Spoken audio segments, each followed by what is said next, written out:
Nymeria?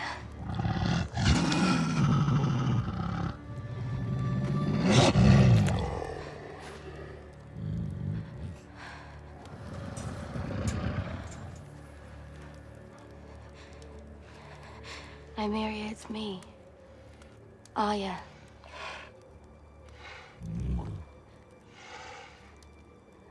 I'm heading north, girl. Back to Winterfell, I'm finally going home. Come with me.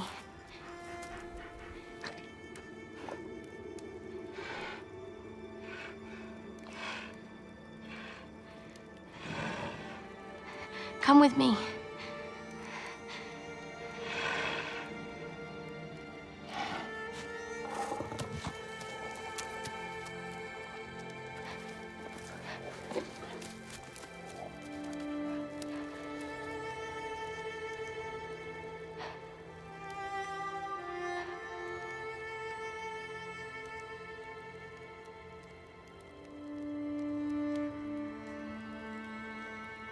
That's not you.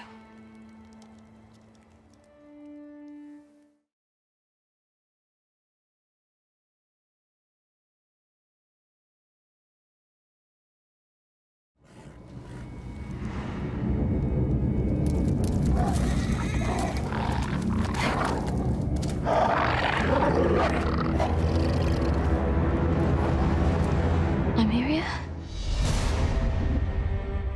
This scene harkens back to season 1. We last saw Nymeria when Arya made her run away because she wanted to save Nymeria's life. She knew Cersei was going to kill her if she found her.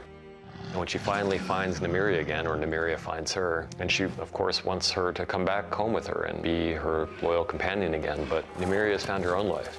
"That's not you" is a direct reference to what Arya herself said to her father when her father painted this picture for her of the life she could have as the lady of a castle and marrying some lord and wearing a nice frilly dress. That's not me.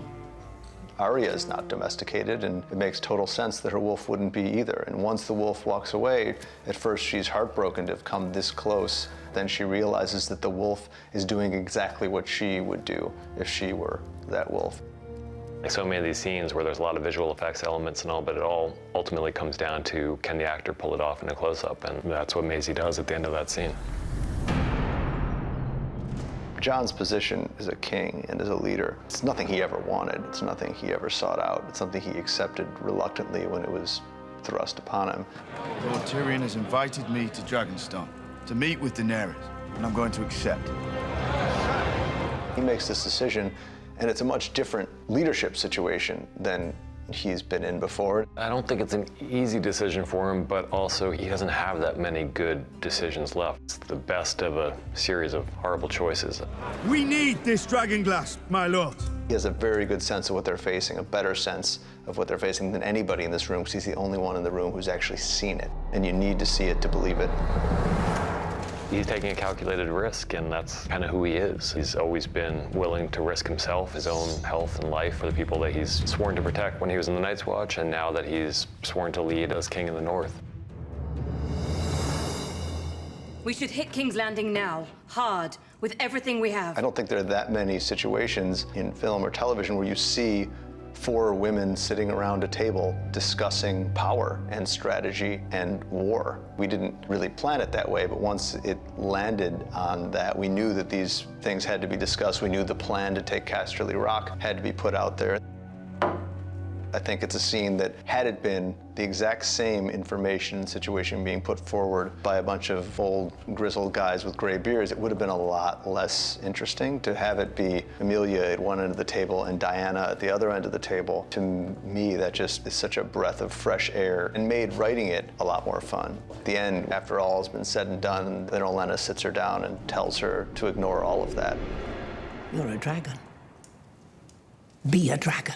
When Diana tells you to do that, you start to go outside the scene and wonder if that applies to every aspect of your life and not just the scene you happen to be shooting. You've seen Euron talking the talk, and this is where we see that this guy isn't all talk, that this is somebody who can actually do the things that he's bragging about. I love the sequence, and the whole sequence is paid off in full by the looks that those three give us. To us, that was the most important part of the whole scene. So there's weeks and weeks to shoot this battle and all the visual effects and everything, but the most important part for us was just those close-ups at the end.